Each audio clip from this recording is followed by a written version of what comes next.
Buenas tardes a todos. Mi nombre es Cristian Álvarez Sedó. En esta oportunidad eh, voy a acompañarlos como presidente de esta mesa junto al doctor Agustín Pascualini, en reemplazo de Florencia Nodar, que en esta oportunidad no nos va a poder acompañar, así que espero poder estar a la altura de la participación. En este encuentro es nuestro segundo encuentro al MER de la serie de encuentros virtuales dentro del programa de medicina reproductiva de precisión, con la idea de integrar los fenotipos y los genotipos de nuestras patologías que estamos abordando. Como ustedes recordarán, en el primer encuentro hablamos acerca de la patología espermática y todos los fenotipos y los genotipos relacionados a ella. Y en este segundo encuentro vamos a hablar de calidad ovocitaria. Así que estamos muy felices de tenerlos a todos ustedes participando de este segundo encuentro al MER. Les damos la bienvenida y esperamos que sea de todo su agrado. A continuación le doy la palabra al doctor Pascualini, quien procederá a presentar a nuestros disertantes del día de hoy. Adelante, Agustín. Bueno, gracias Cristian, buenas tardes a todos. Un placer compartir con ustedes este espacio y voy a presentar al primero de nuestros speakers, que es el doctor Luis Guzmán, que nos va a hablar de fenotipos en calidad ovocitaria.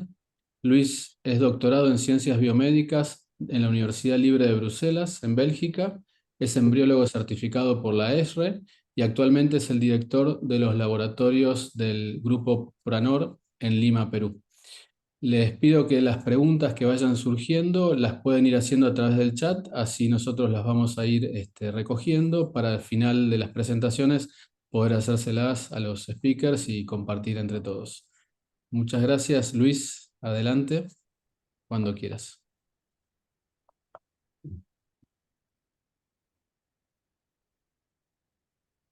Está silenciado, Luis. Gracias, Agustín, por la presentación. Quisiera confirmar si se está viendo aquí Perfecto. la presentación. 10 Sí, lo puntos. estamos viendo. Bueno, en primer lugar, agradecer la invitación al comité organizador y empezar discutiendo un poco sobre los fenotipos de la calidad ovocitaria. Uy, no me da clic. Bien, natural versus estimulado, porque en realidad nosotros en el laboratorio tenemos la chance de recibir los gametos, en este caso los ovocitos de los pacientes, de nuestras pacientes, pero para obtenerlos, antes de ello vamos a tener una estimulación ovárica. Y esta estimulación vamos a tener la chance o la opción de tener ya sea un solo ovocito o múltiples ovocitos, dependiendo de cuál sea el protocolo que el clínico haya decidido estimular. Lo que sabemos es que a mayor cantidad de ovocitos, a mayor sea el número de ovocitos colectados, mayor chance va a tener la paciente. Pero esto no es ilimitado. Tenemos un límite y este límite está alrededor entre los 20 y los 30 ovocitos colectados, en donde las tasas de embarazo clínico y de nacidos vivos se empiezan a estabilizar. Y esto se da independientemente de la técnica o del procedimiento que vayamos a realizar para transferir a los embriones, ya sea una transferencia en fresco, una transferencia diferida con diagnóstico genético o una transferencia diferida sin diagnóstico genético. ¿Cuál es la eficiencia que tenemos o qué porcentaje de los ovocitos obtenidos por FIP nos van a generar un nacido vivo? En mujeres de menos de 30 años, con 5 ovocitos, o 5% es la cantidad, la eficiencia que tenemos para tener un nacido vivo. Cuando tenemos pacientes entre los 30 y 35 años, es 5.4, y en pacientes por encima de los 36 años, ese número es menor al 4%. En general, vamos a tener que un 5% de nuestros ovocitos van a convertirse en un nacido vivo. En el 25% de los pacientes, lamentablemente, ningún ovocito va a resultar en un nacido vivo. Entonces, la morfología ovocitaria y lo que tenemos al frente cuando estamos micromanipulando nosotros los embriólogos, vamos a poder caracterizar a nuestros ovocitos con diferentes características, ¿no? Vamos a poder clasificarlos con la forma del cuerpo polar, el uso meiótico, el espacio perivitelino, cómo lucen las células del cúmulos y las diferentes características morfológicas dentro del citoplasma. La idea de la charla es evaluar que estos fenotipos del ovocito, cómo llegan a ser nuestros gametos como tal y cómo esto se va a percibir en, en los embriones o en las eficiencias de las técnicas de la reproducción asistida. Espacio perivitelino y la presencia de estos gránulos que se observan, que ustedes pueden ver en sus pantallas. Estos gránulos en el espacio perivitelino se ha demostrado en publicaciones relativamente antiguas, pero valiosas para la interpretación de lo que venimos a discutir ahora, es que estas presencias de estos gránulos y el espacio perivitelino aumentado está correlacionado con una disminución en las tasas de embarazo. Aquellos ovocitos que no presenten estos gránulos van a tener una tasa de embarazo promedio del 30%, mientras que cuando la cohorte de ovocitos presenta estas presencias de espacio perivitelino aumentado y los gránulos, la tasa de embarazo va a ser del solo 10%. Cuando queremos correlacionar cuál es la causa de estas anomalías morfológicas dentro del ovocito, vamos a tener en cuenta que, por ejemplo, a medida que aumentan las dosis de gonadotrofinas, esta presencia de gránulos que les estaba mencionando en el artículo anterior, vamos a tener que va a haber una mayor proporción de ovocitos que van a presentar esos gránulos. Es decir, los protocolos de estimulación o las dosis de estimulación que vamos a estar dando a nuestros pacientes van a tener una influencia sobre las características morfológicas de los gametos que vamos a obtener en el laboratorio. Otra característica también bastante peculiar en algunos de los ovocitos es tener la presencia de ovocitos de un color marrón. Y en esta publicación del año 2006, estos investigadores encontraron que aquellos pacientes que tengan una cohorte de ovocitos con estas características morfológicas encontraron resultados similares en las tasas de éxito. Sin embargo, en un estudio más reciente y mucho más exhaustivo en la subclasificación de estos ovocitos que tienen características oscuras o marrones, encontraron que no habían diferencias entre aquella cohorte de ovocitos que tenían características normales.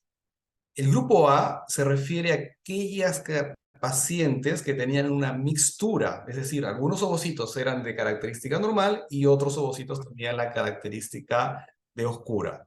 Sin embargo, la cohorte, el grupo B, en donde todos los ovocitos obtenidos tenían este color marrón, sí había una disminución significativa tanto en la calidad de los ovocitos, en las tasas de implantación, como en los embarazos clínicos y obviamente en nacidos vivos.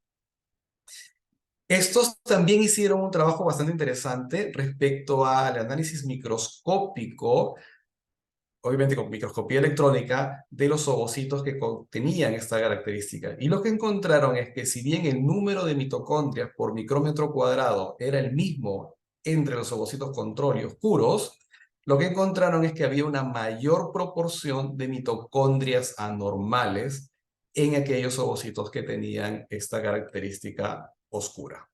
Más bien, no encontraron diferencias en los gránulos corticales o en la distribución de la actina alrededor de los ovocitos. Otros dismorfismos en los ovocitos que también los encontramos algunas veces de manera muy frecuente es la presencia de estos cuerpos polares y o en la forma de los ovocitos. Ok. Estoy en una presentación en realidad que no es la final. Voy a, discúlpenme, en realidad dejar de compartir pantalla y cambiar de presentación. No sé qué ha pasado con mi Drive.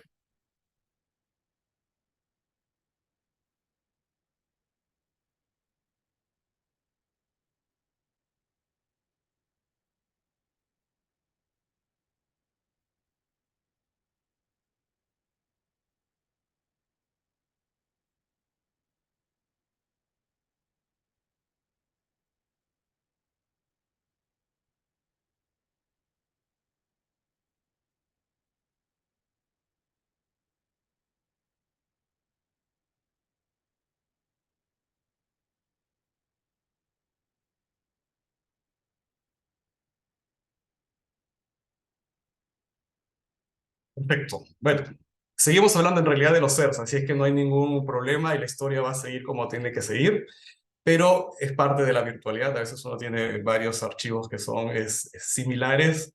El destino de la otra presentación iba hacia otro lado, pero el destino de acá está enfocado exclusivamente al tema de las características morfológicas del ovocito como tal.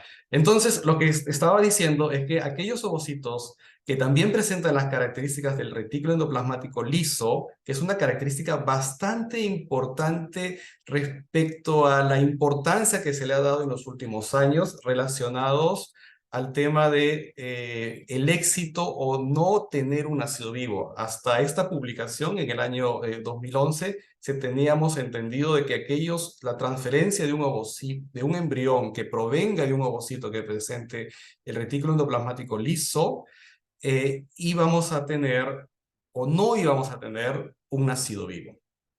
Esta publicación rompió un poco el paradigma que teníamos al respecto, pero sí mostró resultados interesantes. Primero, que la eficiencia del ciclo en pacientes que tenían algunos ovocitos con la presencia de este SER era menor, y la tasa de blastulación también era menor comparado con aquellos pacientes que no tenían la presencia de este retículo endoplasmático. Interesante también es que cuando dividieron la población en aquellos pacientes que solo tenían SER, las tasas de embarazo fueron del solo 25.8%, comparado con las tasas de embarazo con solo SER negativos, es decir, sin la presencia del retículo endoplasmático liso, o a una cohorte que era una cohorte mixta. Sin embargo, por las N no se encontraron diferencias significativas, pero aquí hay una tendencia bastante clara al respecto. Otros dismorfismos en el ovocito y en el citoesqueleto que también se pueden correlacionar o que se han estudiado y se han encontrado una fuerte correlación entre la presencia de la anomalía o el del dismorfismo ovocitario y el citoesqueleto son los agregados del SER y el citoplasma granulado de dominio central. Aquí se ha encontrado que existen alteraciones del uso meiótico y un desalineamiento y desorganización de la actina cortical en aquellos ovocitos que presentan estas dos características morfológicas. También se ha encontrado una desorganización y un alineamiento cromosómico en los ovocitos con gránulos corticales de presencia central y una mayor acumulación de mitocondrias. Y finalmente, en ambas características, es decir, en presencia de SER y gránulos centrales, se ha encontrado que la integración del círculo de la actina está comprometido. Y aquí hay que resaltar que la actina en la zona periférica del ovocito está en íntima relación con la liberación de los gránulos corticales, es decir, quizás estos ovocitos tengan el mecanismo de polispermia comprometido.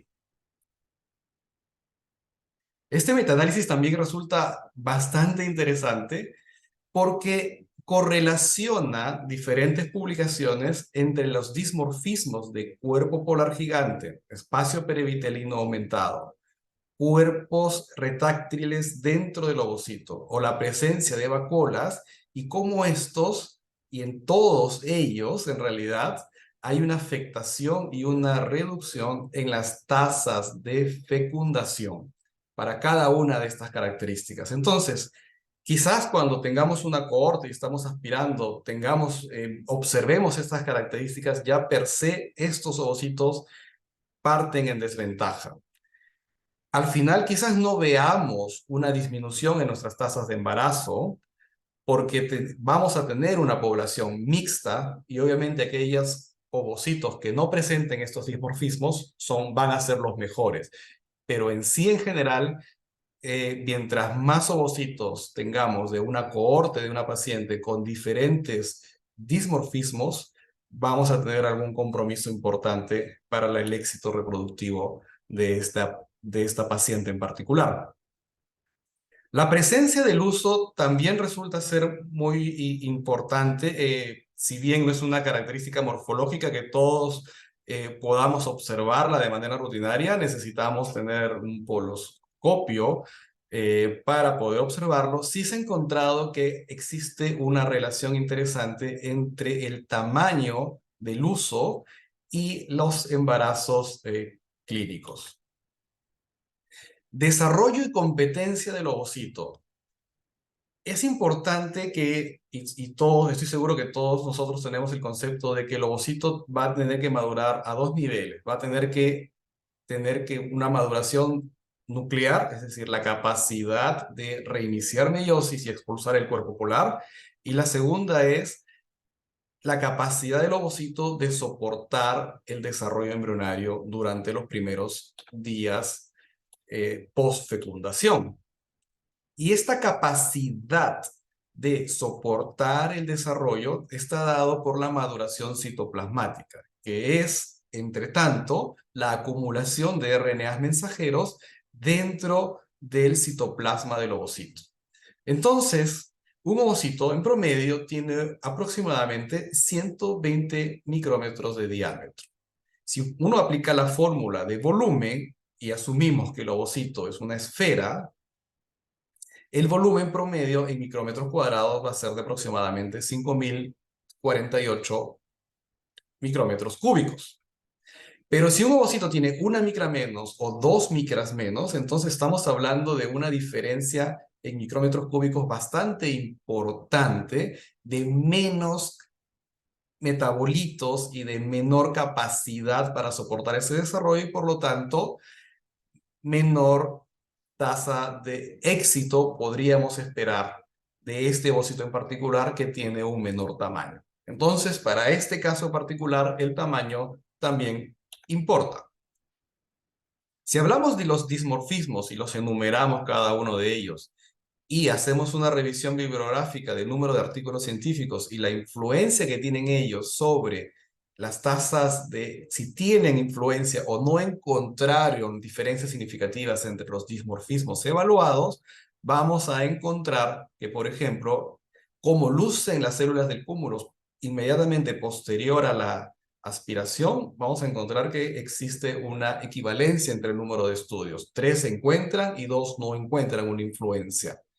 Respecto a la zona pelúcida oscurecida, respecto a la forma del ovocito, respecto a la presencia de vacuolas, respecto a la presencia del uso meiótico, aquí sí la mayoría de estudios encuentra una diferencia, y de referente a la viscosidad del citoplasma y a la resistencia de la membrana, también es prácticamente, si bien son solamente 2 publicaciones, hay una preferencia a decir que sí hay una influencia en el resultado clínico, ya que en esta característica, cuando uno está haciendo el ICSI, vamos a encontrar una mayor degeneración de estos ovocitos al no tener resistencia.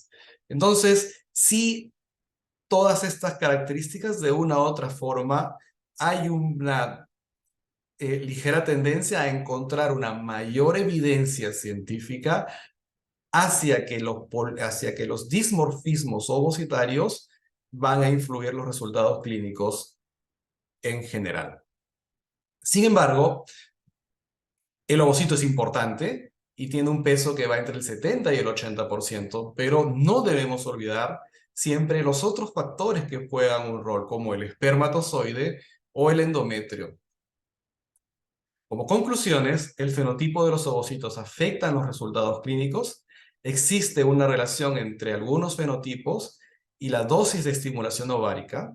Las características extracelulares e intracelulares podrían tener un papel en determinar el destino del ovocito, y esta evaluación toma importancia en pacientes que preservarán su fertilidad y en pacientes con limitación que tengan limitaciones en el número de ovocitos que tendrían que ser inseminados, y esto ya va más por un tema de regulación de cada uno de los países.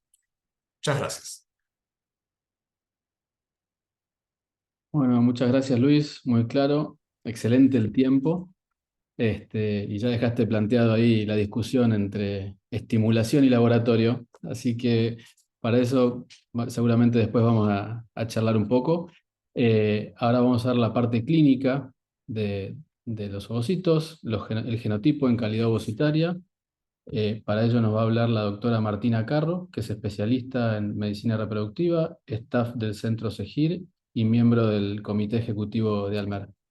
Adelante, Martina. Gracias. Bueno, gracias Agustín, gracias Cristian, gracias Almer y a los que están por ahí para escucharnos. Vamos a compartir pantalla.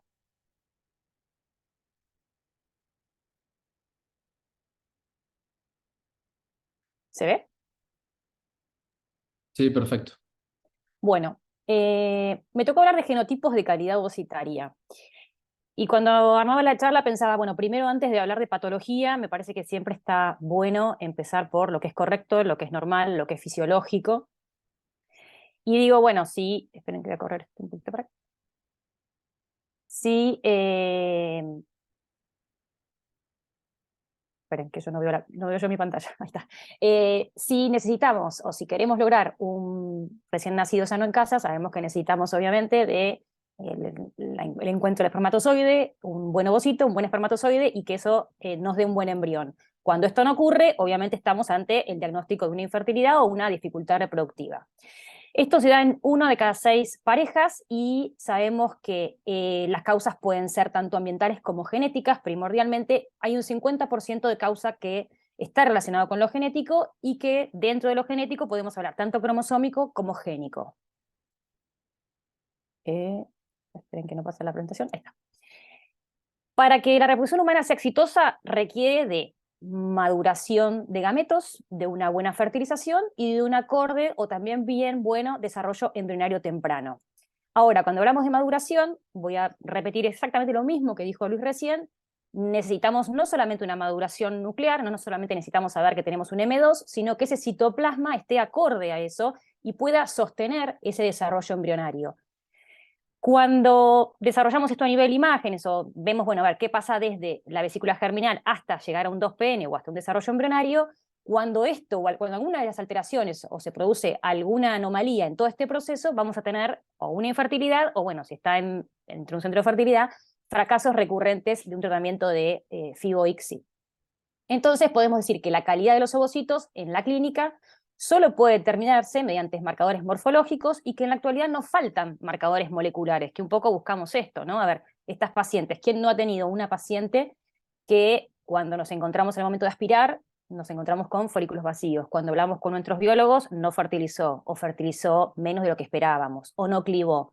Bueno, ¿a qué se debe esto? ¿No? Siempre, yo me pongo, insisto, me pongo al lado del clínico, digo, uno busca explicaciones para los pacientes. Es muy difícil transmitir, no salió ningún ovocito, no clivó, no fertilizaron, no tuvimos llegada a blasto. Bueno, lo interesante podría tener en la mano información para decirle, se puede deber a esto o esto o esto. Probablemente la mayoría de los pacientes con fracasos recurrentes tengan que ver con una mala calidad ovocitaria y en los últimos años se han identificado ciertas mutaciones que podrían ser potencialmente marcadores moleculares. La infertilidad se da en 48 millones de parejas en el mundo. El 37% pertenece o es a causa de un factor femenino y nosotros podemos decir que las fallas recurrentes pueden estar dadas por una pobre respuesta, un arresto en la maduración ovocitaria, una baja calidad en los gametos, una falla en la fertilización o un arresto embrionario. Esto es lo que vemos, de nuevo, esto es lo que probablemente ustedes ven en el laboratorio, los biólogos ven en el laboratorio. Lo que nos interesa siempre a los clínicos es encontrar la respuesta a por qué se da esto. Bueno, pueden ser dentro de los factores genéticos, factores o problemas en la diferenciación gonadal, en el desarrollo ovárico, en la foliculogénesis, en la maduración del ovocito o bien en un desarrollo embrionario temprano. Cuando nos metemos de lleno en, bueno, a ver, las causas genéticas que tienen que ver con esto, ¿qué podrían ser? Podrían ser anomalías cromosómicas, ya sean neuploidías, reordenamientos o mosaicismos. Podrían ser variaciones en el número de copias o bien variantes en múltiples genes. Pero también no hay que olvidar o tener en cuenta que también podrían estar alterados el genoma mitocondrial, que, como bien también hablaba recién Luis, es muy importante. Todo el citoplasma de ese ovocito, las mitocondrias tienen una acción muy importante en el desarrollo embrionario y en el manejo de la oxidación, con lo cual alteración en este genoma puede provocar alteraciones en la calidad ovocitaria. Los ARN no codificantes y también factores epigenéticos. Ahora, ¿cómo mezclamos esto o cómo unimos esto con, digamos, problemas genéticos, calidad ovocitaria, cómo inciden? Si nosotros sabemos que las células germinales van a migrar desde el intestino posterior hasta el ovario en las primeras semanas de desarrollo de ese embrión, sabemos después que la meiosis se detiene, en profase 1 está la menarca, y se genera este pool de folículos primordiales. Luego, con cada ciclo menstrual, se promueve la reanudación de la meiosis y la maduración del ovocito. Ahora, cualquier situación que genere o que altere este proceso, a ver, este proceso sabemos que está coordinado por proteínas. Las proteínas están sintetizadas por genes. Entonces, cualquier alteración que se dé a lo largo de este complejo proceso va a modificar o va a generar una modificación en la calidad ovocitaria y por ende en la consecuencia en la fertilidad.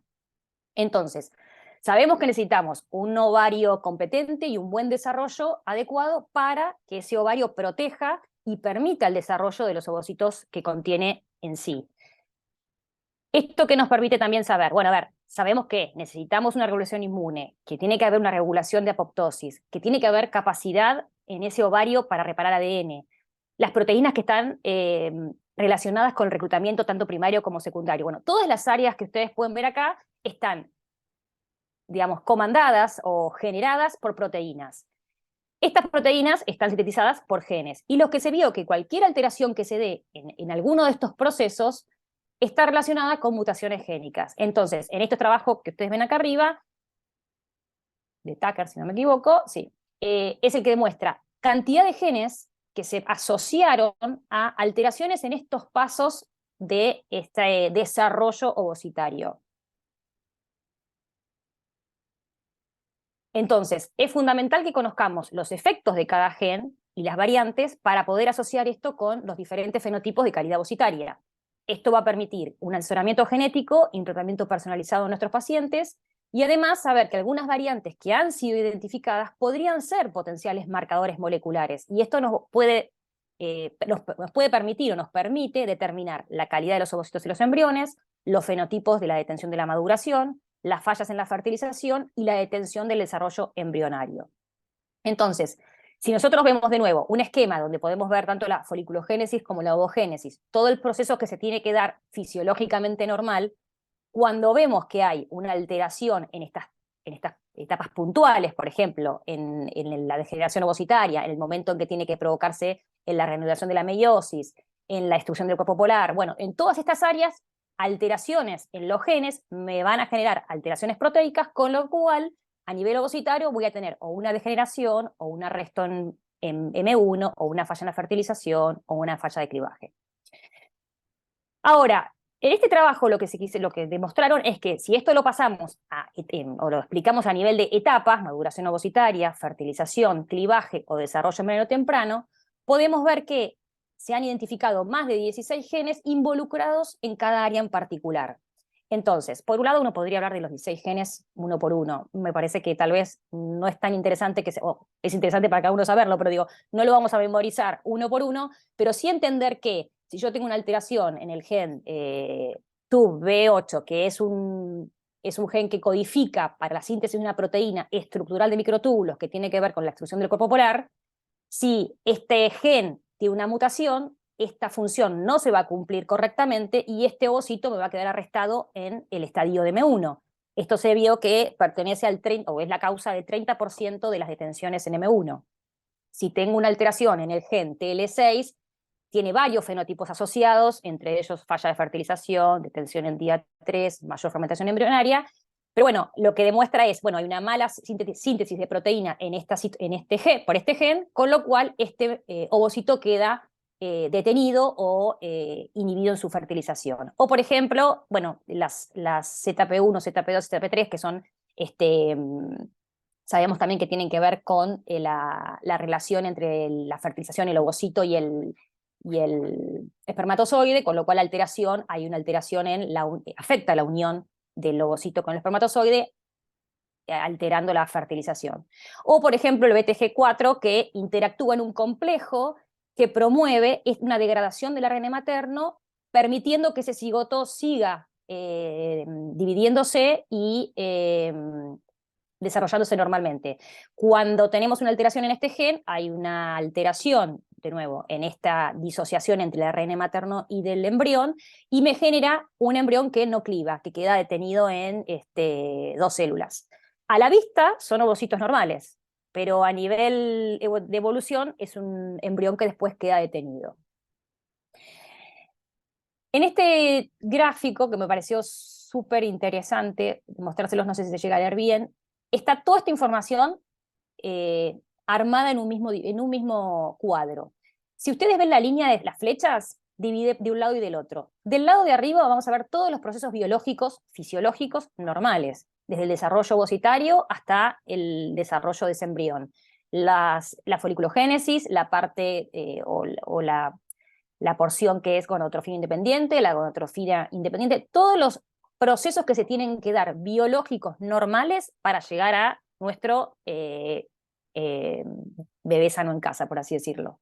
Si vemos de la línea para abajo, vamos a ver todos los genes que están implicados en estos pasos, los genes que hasta ahora han sido descubiertos o demostrados, ¿no? Y si vemos más abajo la línea amarilla, están los fenotipos relacionados con las alteraciones génicas con respecto a los procesos biológicos. Me parece que es como muy interesante para entender cómo la alteración de un, es decir, poder encontrar la alteración en un gen me va a dar una explicación con respecto a un fenotipo en el ovocito o en la clínica de esa paciente, y por ende, como vamos a ver después, lo que tiene que ver con el manejo y la información con los pacientes. Entonces, la maduración ovocitaria es un proceso complejo, bien organizado, que incluye una división y una recombinación meiótica, una maduración nuclear y una modificación epigenética, nunca olvidarnos de esto. Cada etapa de este proceso está regulada por una gran red de genes, y que las variantes patogénicas en estos genes pueden resultar en fallas recurrentes de los tratamientos de FIV o de ICSI en todos los pasos que hemos hablado. El conocimiento de estos genes y sus variantes me resulta fundamental tanto para el diagnóstico de las formas genéticas determinadas de la infertilidad femenina, como también para un asesoramiento, ya que muchos de estos procesos son también síndromes genéticos. Entonces es importante la información o el asesoramiento con los pacientes por los trastornos que pueden tener en la descendencia. Todo muy lindo, divino tener la parte genética, pero bueno, ¿cómo detectamos esto? ¿Cómo llevamos de nuevo esto a la clínica? 3 opciones que podemos tener, de más chiquito a más grande, por así explicarlo. Una opción son los paneles dirigidos, que son paneles customizados o armados, seleccionados por centros de genética o centros de fertilidad, donde uno coloca en cada panel X cantidad de genes que le interesa o que le parece importante estudiar. Obviamente, estamos dejando afuera muchísima otra información, ¿no? O también tenemos la opción del exoma completo, que como el 1% de todo el ADN es el codificante, es lo que de alguna manera se estudia. De nuevo, estamos dejando supuestamente, digo entre comillas, supuestamente, regiones no codificantes, pero lo que han demostrado es que hay varias situaciones o hay variaciones de ADN que está fuera de los exones codificantes que también pueden afectar la actividad genética y la producción de proteínas. Con lo cual, esto, si bien es un buen diagnóstico, tenerlo en cuenta, porque también tenemos la opción del genoma completo, que al secuenciar todo el genoma nos va a dar la información completa de esa paciente. Si lo pasamos a grafiquitos, vamos a ver el panel dirigido, como les decía, donde es un panel donde uno selecciona o arma una cantidad de genes que quiere estudiar, o el estudio del exoma, donde vemos el 1% del genoma del paciente, o el estudio del genoma completo. ¿Por qué asesorar? Creo que como clínica es importante tener un diagnóstico certero y a tiempo, y eso me va a permitir controlar de manera más eficiente los recursos, disminuyendo tratamientos innecesarios. Es decir, muchas veces tenemos pacientes que intentan con óvulos propios y los resultados son uno detrás de otro, todos fallidos. Entonces, donde uno dice, bueno, listo, esto no es una cuestión de no fue mal en un tratamiento, esto es algo que se viene repitiendo, esto es algo que uno podría decir, es algo génico. Entonces, poder asesorar al paciente y decirle, me parece que esto no es, por acá no es, tenemos que buscar otra alternativa terapéutica. Pero no es lo mismo decirlo, me parece que por acá no es, a tener una certera diagnóstico por una cuestión genética, ¿no? Este es el gen que está mutado y por esto no vamos a tener ovocitos como los que buscamos para lograr un bebé sano en casa. Disminuir la exposición de los pacientes a las múltiples fallas, porque esto también sabemos que emocionalmente destruye a los pacientes, y tener a tiempo la posibilidad de ofrecer alternativas como la donación de gametas, o obviamente la adopción, que siempre está como otra alternativa. Concluyendo, múltiples fenotipos presentes en las fallas reiteradas son causados por anomalías de calidad ovocitaria. Si bien se sabe que la calidad de los ovocitos es fundamental para un correcto resultado reproductivo, nos faltan estos marcadores moleculares, Es importante poder evaluar los fenotipos y los genotipos en la maduración, en la fertilización y los defectos embrionarios.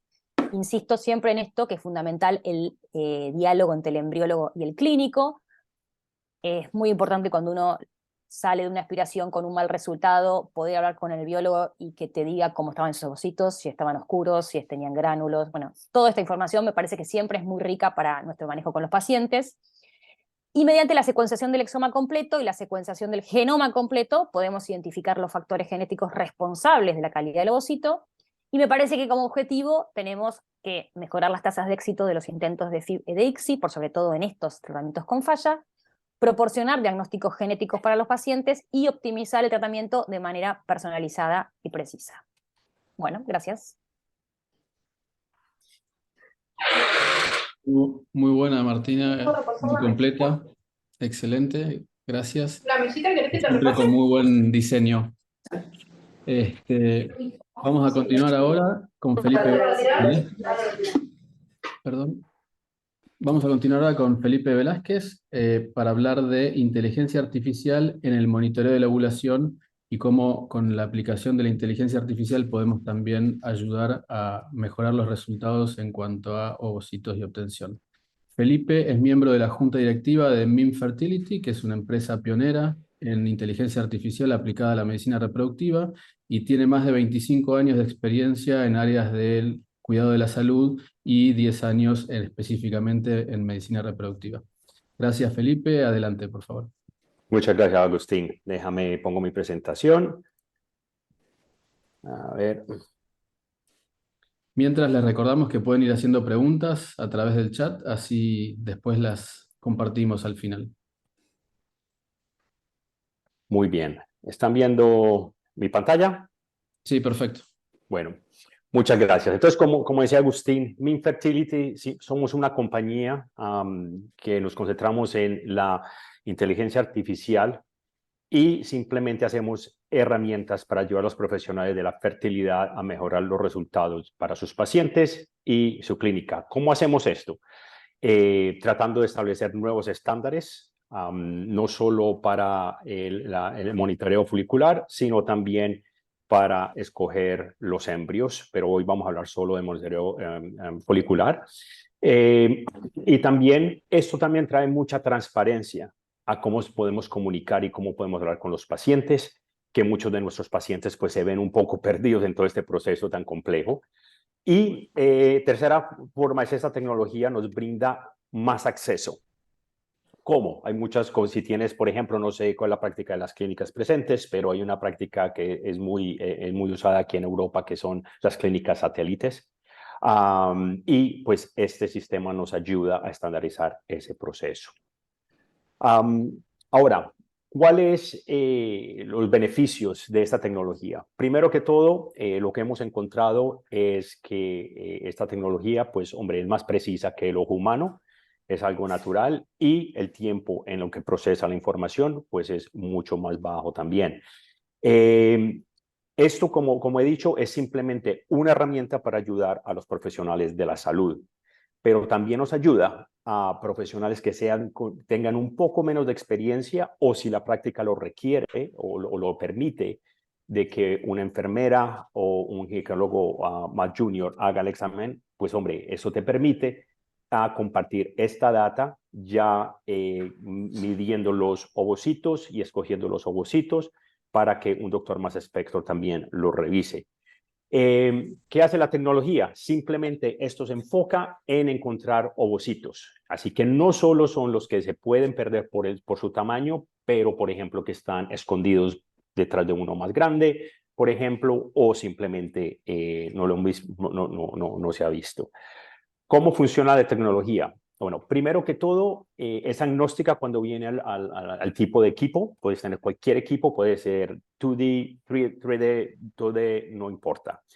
La información, cuando se hace la examinación y bueno, va a ser y cuando barres después en tu examinación, eso va directamente a tu ordenador y en menos de 30 segundos ya tienes tu información. ¿Qué vas a ver? Vas a ver en el lado derecho como lo has visto en tu equipo, y el lado izquierdo es lo que ha hecho la tecnología de inteligencia artificial, que es simplemente una película corta y que vas a poder graduar la velocidad, la puedes parar, la puedes retroceder y te va a ir dando cada ovocito. ¿Qué es el resultado final? Es no solo la película, sino que ya los resultados entre qué ovocitos se han encontrado y sus medidas. Ese es el resultado final. ¿Qué te permite hacer también el sistema? Si hay un otro elemento, por ejemplo, un quiste que has identificado, esta tecnología no lo va a identificar porque fue simplemente para identificar ovocitos, no quistes, pero te permite en esta misma pantalla identificar tu quiste, poner ese elemento.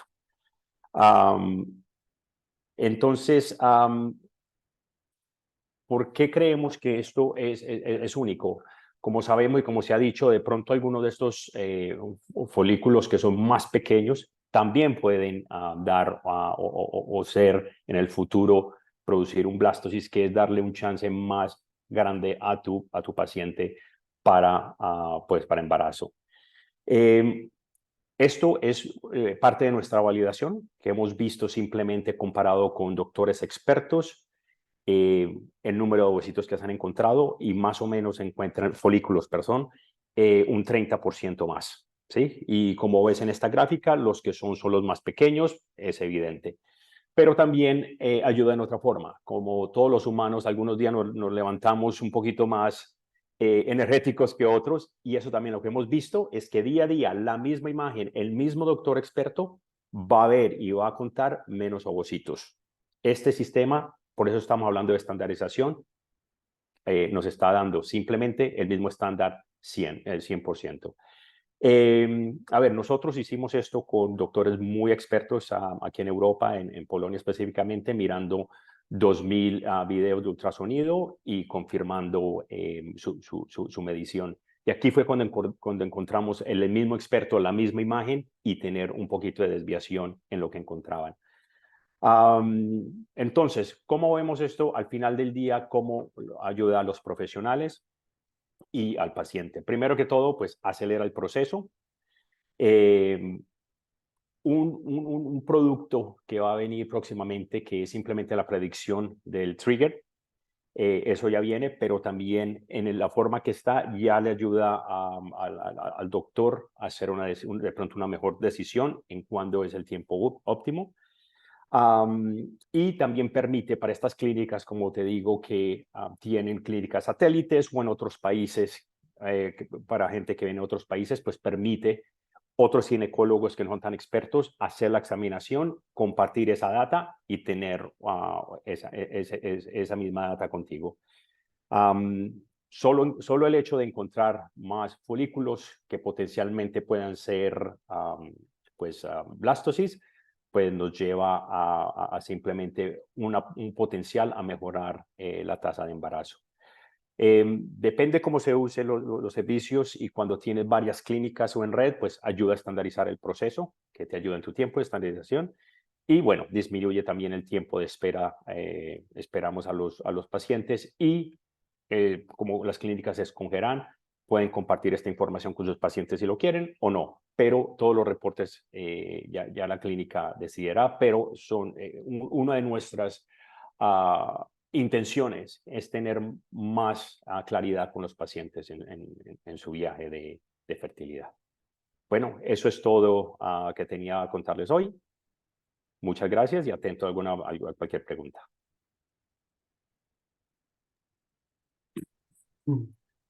Muy bien, muchas gracias Felipe por tu presentación. Quiero agradecer también a Luis y a Martina por sus charlas, por ajustarse al tiempo. La verdad que estamos súper bien para poder empezar nuestra ronda de preguntas. Y bueno, como dijo Agustín, los invitamos a todos a que puedan digitar sus preguntas en el lugar de preguntas y respuestas. Y mientras tanto, vamos a ir haciendo algunas inquietudes que seguramente tanto Agustín como yo tenemos, y les vamos a ir diciendo. Esta es una pregunta que me gustaría escuchar la posición tanto de Luis como de Martina, porque ambos hablaron de este tema, y del cual también tengo algo de experiencia en su conocimiento. Los dos hablaron de las mitocondrias y su rol fundamental en muchos de los procesos que involucra tanto la maduración y la competencia del óvulo. A Martina y a Luis, sin duda, le quedan claro que todos los aspectos adyuvantes para mejorar la calidad desde ese punto de vista mitocondrial, o la valoración, digamos, del número mitocondrial o del ADN mitocondrial, son controvertidas. Si es tan claro su función y su utilidad, ¿por qué piensan que todavía hay poca claridad desde ese aspecto? ¿O qué creen que haga falta todavía para poder tener una mejor visión de esta tan útil mitocondria y tan poco fácil de manejar?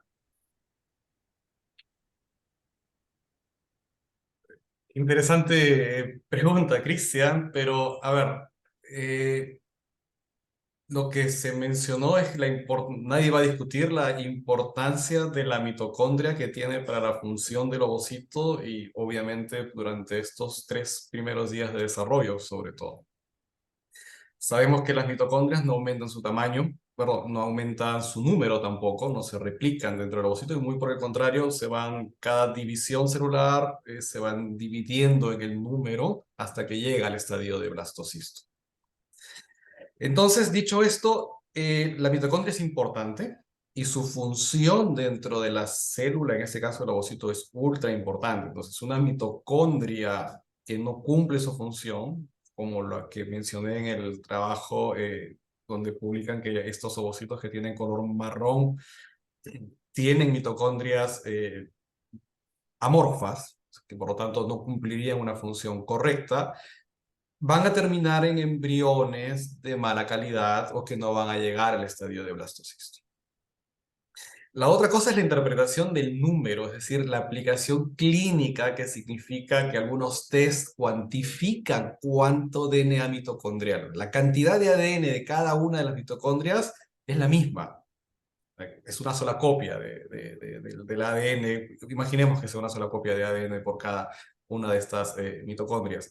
Entonces, lo que se ha encontrado al final, la correlación que tú nos preguntas es que mientras más ADN, mayor sea el score que le vaya a dar el test, va a haber una correlación más bien con la morfología, o sea, la aplicación clínica estaría un poco dividida ahí respecto a si es que verdaderamente tiene una aplicación clínica el cuantificar cuántas mitocondrias tenga el blastocisto, que es diferente a lo que significa cuán funcional es la mitocondria que tiene el ovocito al principio de toda esta historia. Me parecería que son dos conceptos diferentes y que claro, que de repente vamos a tener que trabajar mucho en dividir el concepto, que es lo que significa la función de la mitocondria y la cuantificación de la mitocondria. Coincido con Luis y desde el punto de vista, de nuevo, siempre que recalco esto de lo clínico, lo que nos pasa es eso, es que no encontramos beneficios, como decías vos, Cris, con lo que es terapia adyuvante. No logramos tener una mejor función mitocondrial o detox, ¿no? Que sería la función de la mitocondria, por más que utilicemos terapias adyuvantes. Creo que ese es nuestro gran desafío, no sé si podría decirse así. Muy bien. Bueno, gracias. Mientras que Agustín va preparando las preguntas del chat, yo tengo una pregunta para vos, Marti, también, un poco de tu charla. Fue muy clara toda esta consecución de situaciones desde la parte más esencial de la genética y el mecanismo. Pero mi pregunta es, vos hablaste de dos situaciones claras, el problema y cómo lo estudio. Mi pregunta es, ¿en qué momento le acercás a la paciente la posibilidad de hacer este estudio? Porque tenés que llevarlo a un in vitro para poder ver muchos de estos mecanismos que vos no estás viendo. Entonces, siempre tienes que terminar en un in vitro para poder recomendar este tipo de test, o hay algo que no necesariamente tenga que pasar por un in vitro y que vos lo puedas detectar. Lo que pasa es que si yo tengo una paciente que ya le veo, que uno ve una baja reserva ovárica, digamos, en una paciente que tiene ya una falla ovárica, digamos, que también vemos alguna de estas alteraciones, ¿no? Bueno, vos te encontrás con datos clínicos previos que te permiten asesoramiento, ¿no? Si vos ahí tenés antimuriniana, el valor de la reserva ovárica, previo a un tratamiento, creo que es una paciente más fácil, de alguna manera, por así decirlo, para diagnosticar o para proponerle el diagnóstico. Creo que el mayor desafío, de nuevo, o la mayor dificultad son estas pacientes que uno no espera encontrarse con estos resultados. Justamente, capaz que es una paciente joven que la estimulás y decís, la famosa que vos decís, ¿por qué será que no se embaraza? ¿No? Entonces, en realidad, vos, cuando uno explica que el tratamiento de fertilidad a veces es diagnóstico y terapéutico, porque uno en un in vitro también permite ver cómo la estimulación, cómo reacciona la estimulación, cuántos folículos desarrollan, cuántos ovocitos salen, cómo son esos ovocitos y todo el camino posterior. Y a veces te encontrás con pacientes que no esperabas que tenga un folículo vacío o que tenga una mala fertilización o un mal clivaje. Después, a veces, bueno, tal vez uno yendo para atrás rearma un poco ese rompecabezas, pero a priori no es la paciente que vos sospecharías. Entonces, me parece que en esta situación a muchos nos debe pasar esto, ¿no? Bueno, tenés un mal resultado en un tratamiento y uno se encuentra en una situación donde decís, bueno, tengo dos caminos. ¿Claudico o digo, bueno, tal vez puede ser un problema de este intento, por un problema de la medicación, por un mal ciclo o lo que sea, vuelvo a intentarlo? Uno siempre está con esta explicación, ¿no? Bueno, vuelvo a intentarlo a ver si era un mal ciclo. Entonces, el tema ese también es cuántas veces intentás si te va una segunda mal. Tal vez si uno tuviera acceso a estudiar, y si fuera más económicamente accesible, ¿no? Estudiar mutaciones genéticas para demostrar todo esto, uno no seguiría haciendo tratamientos o un segundo ciclo. Tal vez uno diría, mira, tengo este método diagnóstico, podemos evaluar si hay alguna mutación en algún gen que sea la causa de esta consecuencia. Si está, bueno, ahí nos sentamos de nuevo y decidimos, ¿qué hacemos? ¿Hacemos una donación de gametas? Me parece que también tiene que ver con el acceso a, una vez que tengamos estos marcadores o una vez que uno pueda hacer el estudio del genoma. Bueno, tampoco es algo tal vez tan accesible a todos como para decir lo hacemos ante la falla de un solo tratamiento, ¿no? No sé si coinciden Gauss o, bueno, que también es clínico. Sí, sí, totalmente. Creo que el paso clave es tratar de no llegar a los antecedentes para hacer el diagnóstico o la sospecha, que bueno, el futuro nos dirá el acceso a todas estas técnicas genéticas de diagnóstico, ¿no? Sin dudas. Bueno, tenemos muchas preguntas, Sí, Agus, así sí, que sí, vamos. sí, hay muchas y variadas, hay muchas felicitaciones, sin dudas. Hay pregunta para Luis. ¿A partir de qué dosis de gonadotrofinas comienzan a observarse estos efectos en los ovocitos? En realidad estos artículos he mostrado algunos de ellos con obviamente variaciones ya mucho más importantes, eran usando los esquemas antiguos cuando podíamos dar hasta por encima de los 450 unidades internacionales de manera diaria, ¿no? Obviamente en el devenir del tiempo hemos aprendido de que no debemos superar los 300 unidades y estar entre 200 y 250 el promedio. Es el rango ideal en donde no vamos a ver afectada la calidad del ovocito y un aumento en la frecuencia o el porcentaje de anomalías o dismorfismos en el ovocito. Entonces sí hay una relación, pero estamos hablando en dosis mucho más extremas que en la actualidad, en el presente, normalmente no está en nuestra rutina diaria. Bien. ¿Y hay algún dismorfismo que hayas visto más relacionado con la euploidía de los embriones? En las referencias, no hay algunos artículos publicados que tratan de correlacionar si estos dismorfismos están correlacionados con la euploidía y ninguno de ellos encuentra una relación.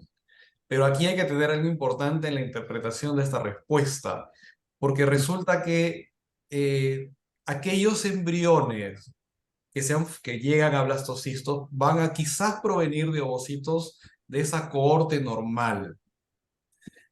Entonces, si ya de per se estos dismorfismos ovocitarios van a hacer que disminuya o la tasa de fecundación, como lo puse ahí en el metaanálisis, o la calidad del ovocito está disminuida y por lo tanto no va a llegar al estadio de blastocisto. Pero una vez que llega al estadio de blastocisto, independientemente del dismorfismo, la tasa de euploidía va a ser similar. Bien. Y así después paso a Felipe, que también hay varias preguntas para él. Dentro de estos dismorfismos, ¿hay alguno que tenga más peso a tu criterio? Y hilado a esto también, si hay algún dismorfismo, que obviamente sabemos que es difícil en descartar ovocitos y no realizarles el ICSI, pero si quizás en algún programa de ovodonación uno tendría que ser un poco más selectivo respecto de estos dismorfismos. Estamos hablando del folículo del ovocito. Sí, voy a responder del ovocito y dejo a Felipe respecto a la Sí, parte de cómo se desarrolla el folículo. Si hablamos del cómo lucen y si vamos a usar estos dismorfismos en el ovocito, bueno, definitivamente, si es el ovocito del paciente, vamos a usarlos todos, no vamos a descartar absolutamente nada y vamos a ir para adelante esperando que sea lo mejor para la paciente. En un programa de banco de gametos o de donación de gametos, sí estos dismorfismos deben ser tomados en mucha consideración. En nuestra experiencia en particular, aquellos con espacio perivitrino aumentado no los vamos a usar para la donación y aquellos ovocitos también con la presencia de SER también van a ser preferentemente descartados. Son las dos, dentro de toda esta abanico de posibilidades que tenemos, los dos polimorfismos, incluyendo también el tamaño del cuerpo polar y el tamaño del ovocito, aquellos ovocitos que son mega también van a ser descartados, digamos que son la cohorte o el grupo de dismorfismos que no vamos a considerar para un programa de ovodonación. Buenísimo. Bueno, gracias Luis.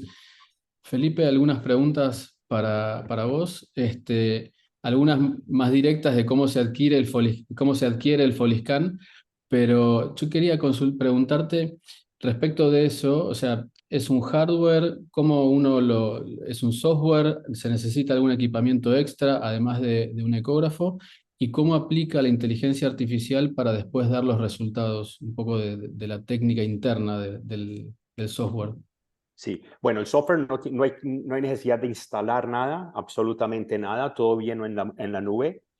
En el proceso de instalación, digámoslo, con una clínica, simplemente es asegurarnos que esté conectado el tipo de equipo y eso es todo, porque la información va directamente a la nube, donde se hace el análisis y vuelve a tu ordenador en 30 segundos. Así que es un proceso inicial, pero no se requiere bajar un software nuevo o comprar algo más, nada, absolutamente nada. Esa parte.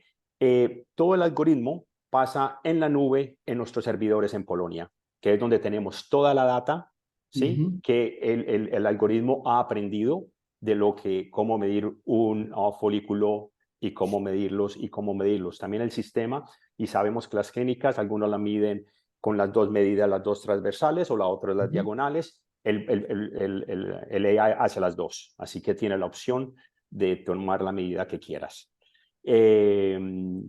Y bueno, entre más lo usamos, por ejemplo, ahora que lo usamos en varias clínicas, todos los días aprende, porque es un aprendizaje continuo, entonces esperamos que su precisión pues vaya aumentando día a día. Bien, creo que es súper interesante y igualmente ustedes recomiendan en aquellos que lo usen que cada uno haga su validación, ¿no? Más allá de la validación externa que tiene el algoritmo, que cada uno haga su validación. Me parece interesante que esto uno lo puede usar con gente en formación y gente que esté formada para validarse su ecografía, ¿no? Exacto, exacto. Tenemos nuestra validación, pues la compartimos con las clínicas, pero normalmente en nuestro proceso hay una fase inicial en la que las clínicas pueden utilizar el algoritmo, que lo miren, que es que en verdad sí tenga uso y sí le encuentren uso y sí crean en él. Pues nunca hemos tenido ninguna que digamos no lo queremos utilizar, pero nos parece importante que las clínicas y los doctores y los mismos con el EmbryoA, que es otro producto, que los embriólogos tengan esa práctica. Y lo otro adicional es que de esa práctica, hombre, llegan muchas otras oportunidades. Por ejemplo, ahora con todo lo que se está hablando de la morfología de los ovocitos, hombre, es un producto que vamos a estar desarrollando también para poder ver la evolución de esos ovocitos en tiempo y de pronto tener una aplicación un poco más, más sofisticada. Buenísimo. Y en algún momento se vio en algunos congresos el transductor transvaginal para que la paciente se haga la ecografía en su casa, ¿no? Una ecografía domiciliaria, y eso Sí. el software enviaba las imágenes.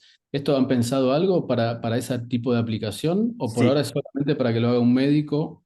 Por ahora es para las clínicas. Ujú. Estamos enfocados a las clínicas, y para nosotros es cómo podemos mejorar ese flujo de trabajo en las clínicas y los doctores. Este producto lo conocemos y hemos hablado con esta compañía porque pueden utilizar también este producto. Pero como cualquier producto que es para hacerlo en casa, hombre, está muy bien porque es muy cómodo, pero al final del día tienes que ir donde un profesional. Es como, hombre, nacionalmente vas a una farmacia, encuentras, sí, estoy embarazada, hombre, aún vas a tu ginecólogo, por favor, confirma. Ujú. Entonces es lo mismo, creemos que hay mucho potencial ahí, lo mismo para análisis de semen, también estamos desarrollando un producto para análisis de semen, pero al final del día creo que estamos hablando de ciencia muy sofisticada, que muy bien que hagas un paso en casa, pero al final del día vas a necesitar los profesionales como ustedes para hacer las decisiones finales y dirigir un tratamiento. Mejor así. No, no, es que por ahora tiene que ser así. Así que, no, yo creo que hay un mito muy grande hoy día de ese AI que va a reemplazar todo el mundo. Yo no creo. Y este contacto humano, especialmente en fertilidad, olvídate, eso lo necesitas. Buenísimo. Gracias, Felipe. Y ¿Puedo hacer una acá, pregunta a Felipe? obvio, obvio. Claro, Porque me quedé impactada cuando dijiste que estaban estudiando la parte de cuándo es el trigger, ¿no? La descarga. sí. Y te quería preguntar, en base a eso, bueno, si podías contar qué parámetros tenían en cuenta a nivel ecográfico. Y lo pensaba como un desafío, porque digo, uno siempre como médico se plantea, bueno, a ver, es hoy, es mañana, estar siempre dudando, digo, a ver, había como una especie de juego para decir, a ver qué me dice el sistema y qué opino yo, a ver si Claro. coincidimos, ¿no? Mira, no estoy preparado para contestar tu pregunta. Como dije, yo no soy doctor, pero he estado pues, en el mundo médico, pero creo que te debo esa pregunta, te la Ah, contesto. bueno, ¿Ok? Pero lo estamos desarrollando, creemos que vamos a tener un prototipo, yo creo que al final del año, así, pero me gustaría compartirlo contigo y bueno, para ah, nosotros genial. siempre es compartir información con profesionales que entre más compartamos, pues mejor es para todo el mundo. Mejores resultados. Ujú. Gracias. Buenísimo. Y volviendo un poco a la parte clínica, si hay alguna enfermedad coexistente que pudieran afectar la morfología o el fenotipo del ovocito, y si hay algún comentario, que seguramente sí, respecto de calidad ovocitaria relacionada con calidad de vida, nutrición, ejercicio, hábitos saludables, COVID. Luis. A ver, la pregunta es amplia. Eh, Sí. Desde el punto de vista clínico vimos respuestas no esperadas en pacientes post-COVID. La Ujú. realidad es que no sé no tenemos todavía para decir, o por lo menos yo no lo sé, si es seguro referido a eso, pero sí lo que tiene que ver con pacientes, por ejemplo, que hacen criopreservación de óvulos, hemos visto pacientes jóvenes que tal vez no nos esperábamos estas respuestas tan a medio camino, ¿no? Como uno dice. Yo siempre me pregunto si es porque antes esas pacientes no las veíamos, no las chequeábamos, no las estudiábamos, entonces no teníamos contacto con pacientes que no tenían diagnóstico de infertilidad, pero tenían 35 años o 30 años, y hoy sí, porque se someten a un tratamiento de preservación de fertilidad. Y justamente hubo, como me parece que aumentó, por lo menos en nuestro país, aumentó muchísimo el número de estos tratamientos post-COVID inclusive. Entonces no sé si hay realmente es una relación estrictamente relacionada con el COVID digamos, o provocada por el COVID, la disminución de la respuesta que nosotros nos imaginábamos tener, o, insisto, es que antes no lo veíamos, ¿no? En esta magnitud. Ujú. No A sé, ver, Luis, desde tu sí, experiencia. nosotros sí estamos justo, bueno, nuestro artículo de la doctora Fiorella Castillo está en revisión en Fertility ahorita. Y tuvimos una experiencia bastante interesante porque, bueno, tenemos un programa de donación bastante importante y tuvimos donantes que fueron aspiradas antes de que inicie la pandemia y las mismas donantes regresaron posterior a pandemia. En nuestro país ocurrió algo bastante interesante también porque no teníamos a disposición pruebas moleculares al principio de toda la pandemia, sino que hacíamos pruebas serológicas. Entonces detectábamos la presencia de IgG o IgM. Es decir, teníamos la capacidad de determinar si las pacientes estuvieron infectadas o ya tuvieron COVID entre la donación antes de la aparición de la pandemia y hicimos un procedimiento de aspiración folicular post infección de COVID. Y lo que encontramos fue que no vimos ninguna variación en ninguno de los resultados clínicos por la afección de COVID, inclusive en pacientes que habían tenido síntomas de COVID, todas fueron con sintomatología no severa. La mitad de la población fueron, como si no me equivoco, 20 o 25 donantes de este grupo. Tiene robustez estadística porque es la misma paciente antes y después del tratamiento.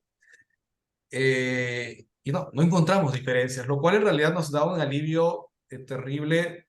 Eran además donantes que no habían sido vacunadas, o sea, es un periodo de no vacunación, porque es importante el mensaje que se tiene que dar, ¿no? Porque si tú has preservado la fertilidad en este periodo sin vacunas y has estado infectada por la enfermedad y has tenido la enfermedad, bueno, estos ovocitos en base a nuestros resultados, no se verían afectados en calidad, no se ven afectados en los resultados de embarazo, en la tasa de diploidía inclusive. Entonces, es el mensaje que queremos dar y es por eso que, bueno, decidimos escribir el artículo y está en revisión, pero yo que sea aceptado, aunque está con minor revisions, así que debería salir.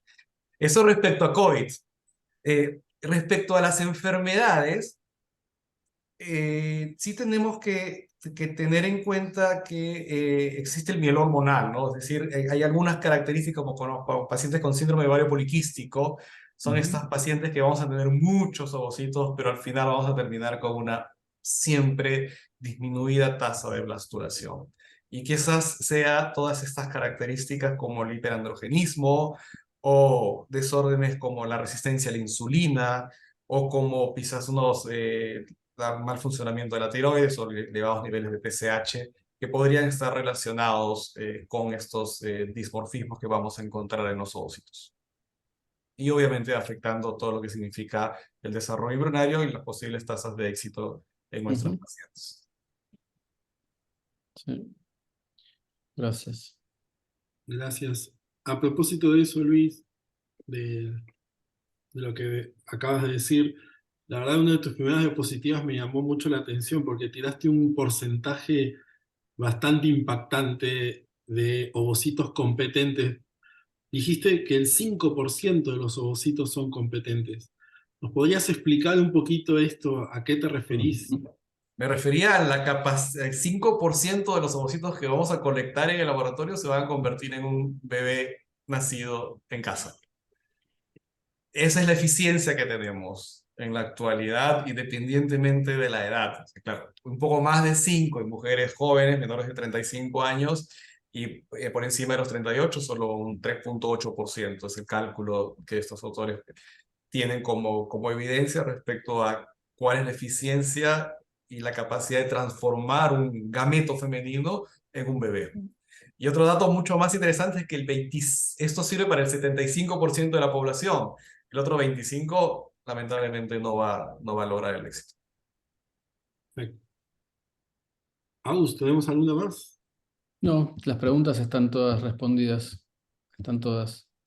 Buenísimo. Me había quedado pensando un poco respecto de lo anterior, que va un poco en línea de lo que se habla hoy de la inflamación sistémica, ¿no? De cómo algunas inflamaciones, como puede ser enfermedades inflamatorias, la endometriosis, la poliquistosis, el sobrepeso, la obesidad, pueden acelerar esos procesos de envejecimiento incluso la endometriosis a veces provocar algunas mutaciones en genes específicos y disminuir la competencia ovocitaria finalmente, ¿no? Entonces quizás eso también pueda tener impacto en la calidad embrionaria. Esto siempre lo nombraba Cris, ¿no? De los viejos trabajos, cuando hablábamos de lo importante que era el citoplasma en el ovocito, y cómo se detoxificaba o cómo podía sacar todas estos daños externos generados en el ovocito, como la endometriosis, como el síndrome de ovario poliquístico, y tiene que ver con esto, ¿no? Con esa parte metabólica o con ese resto que tiene el ovocito para bancar o para poder solucionar toda esa lesión, y eso depende exclusivamente, y esto lo digo repetitivamente porque lo aprendí de las charlas y de los comentarios de Cristian, con respecto a qué importante es, de nuevo, el citoplasma, ¿no? Para poder solucionar, o para poder, no solucionar tal vez por completo, pero sí tratar de lograr un mejor resultado. Así es, Martu.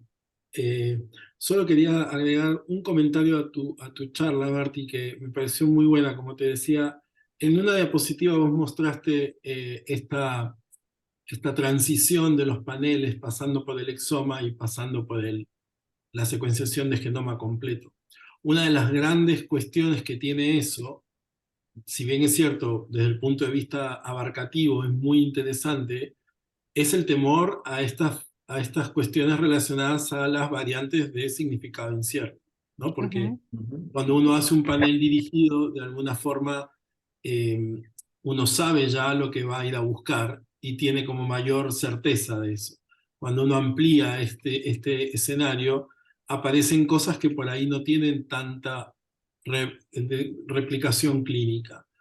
En ese sentido, entonces, ¿cómo pones de manifiesto la importancia del asesoramiento genético, no necesariamente dado por los ginecólogos especialistas en fertilidad, sino en general del genetista, ¿no? Que en este rol cumple un rol fundamental para interpretar estos aspectos que seguramente se van a enfrentar?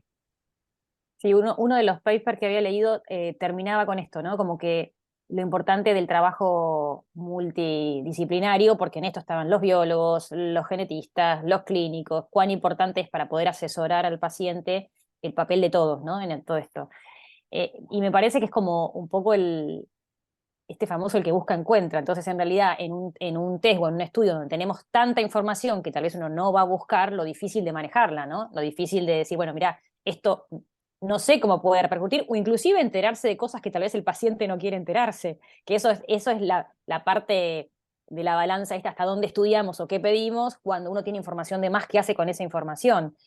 No sé, a mí me parece dificilísimo eso. Supongo que, y entiendo que es una dificultad que tienen por sobre todo los genetistas, particularmente si yo me encuentro ante un paciente con una situación así y tengo que ofrecerle las tres opciones digamos, de diagnóstico, creo que sería muy franca tratando de explicar los pros y los contras de cada uno, ¿no? Me parece, sí, a ver, si tengo la opción de solamente el panel, le ofrezco el panel, pero me parece que hoy por hoy también estamos en una situación donde los pacientes conocen tanta información y tienen acceso a tanto, que me parece que también le hago el panel y después hay cosas que no salen y el paciente se entera de que existe una manera más completa de tener información, y me parece que hoy estamos en esa situación de informo que existen estas tres opciones, los pros y los contras de cada una, y obviamente sacando las dificultades económicas, me refiero a la decisión del paciente, hasta dónde quiero saber, tal vez creo que personalmente lo charlo con el paciente para ver hasta dónde quiere saber, ¿no?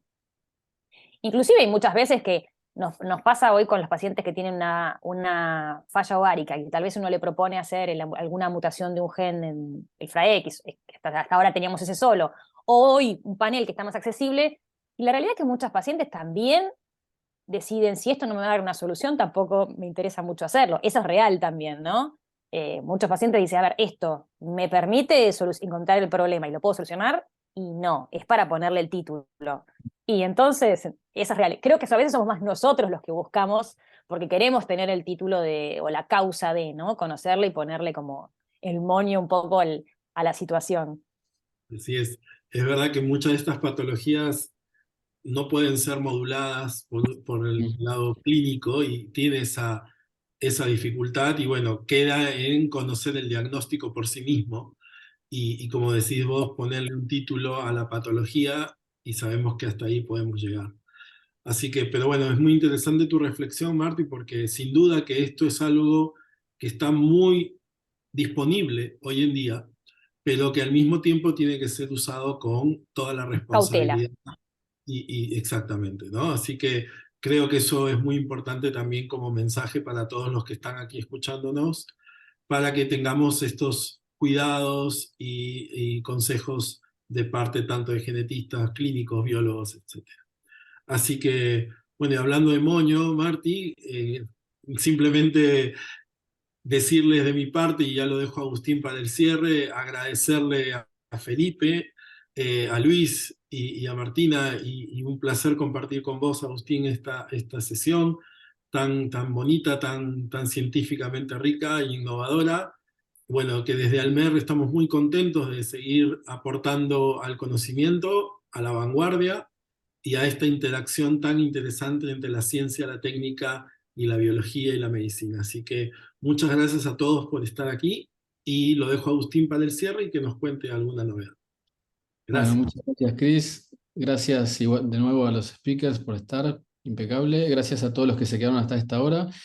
Tenemos que agradecer a la industria también por acompañarnos, a Merck, Eurofarma, Organon y Ferring por su presencia también, a MIM Solutions. Y los invitamos a nuestro próximo encuentro, el tercero del año, el 29 de septiembre, donde vamos a hablar de calidad embrionaria, a las 14 horas. Viernes, 29 de septiembre, calidad embrionaria. Muchas gracias a todos.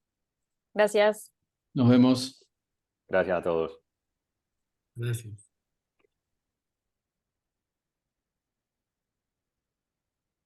Muy bien, Marta.